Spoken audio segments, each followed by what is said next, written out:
Thank you, Mr. Chairman. Thanks to each of you for being here. This is a really important topic.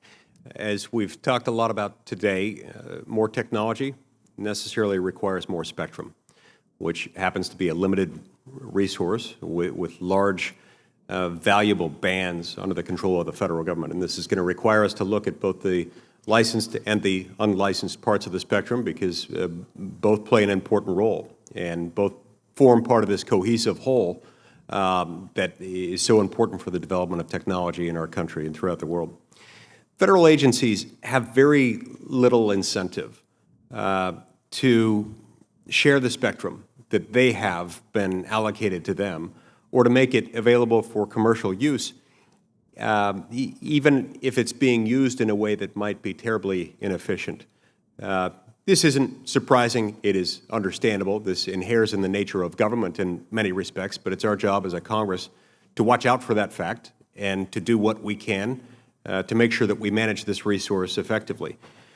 There does seem to be an absence of market-based allocation of spectrum, which I think has led to greater inefficiencies and some misallocations, and that in turn has a tendency to stifle the development of other technologies upon which we could rely and from which we could benefit greatly.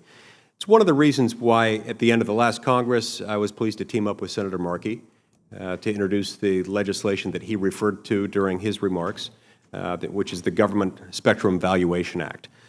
This bill doesn't transition any federal spectrum allocations. In fact, it's a data bill that requires the calculation of the value of the federal spectrum allocations, specifically so that Congress can better understand what might be described properly as the opportunity costs associated with the holdings of spectrum by and within the federal government among these federal agencies, and to make more informed decisions in partnership with federal agencies.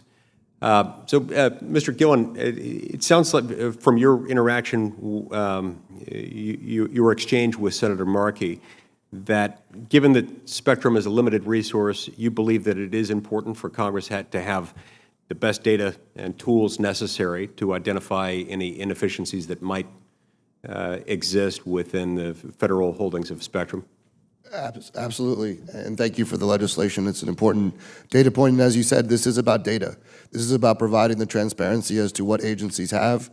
And as you started talking, the focus, these agencies have a mission to run. They're not in charge of spectrum. They don't necessarily even know what they have.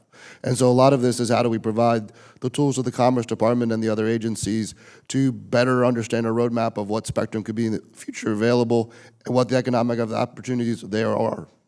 So in that respect, this could be helpful to both Congress and to the agencies themselves who manage it and may or may not know what it is that they have or understand what value it has. 100%, and to consumers in the end that could benefit from new spectrum allocated through that process. You've noted that NTIA is studying the 3.45 gigahertz band, which is a very key piece of mid-band spectrum.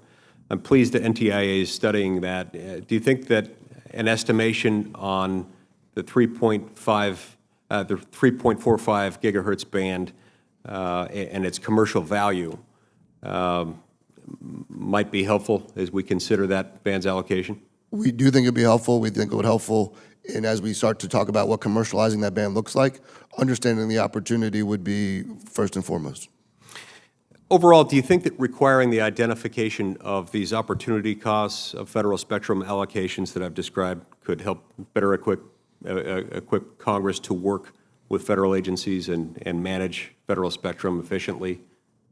Yes, I think this is a great tool that we would have greatly benefited from in the past as we try to figure out what agencies are using spectrum for and do they even understand the value of what they have. So I think this is the type of transparency we're going to need as these spectrum fights only are going to get harder as there's less and less spectrum to go around. So what then is the risk if we don't do it, if we don't do something like this? We're going to miss opportunities where we could more efficiently use spectrum both within the agencies and as a country. And that in turn could stifle innovation within the marketplace. Everything we're talking about on this day is if we don't continue to provide this pipeline spectrum, we're not going to get everything we want. Thank you very much. I see my time has expired. I appreciate each of you for being here.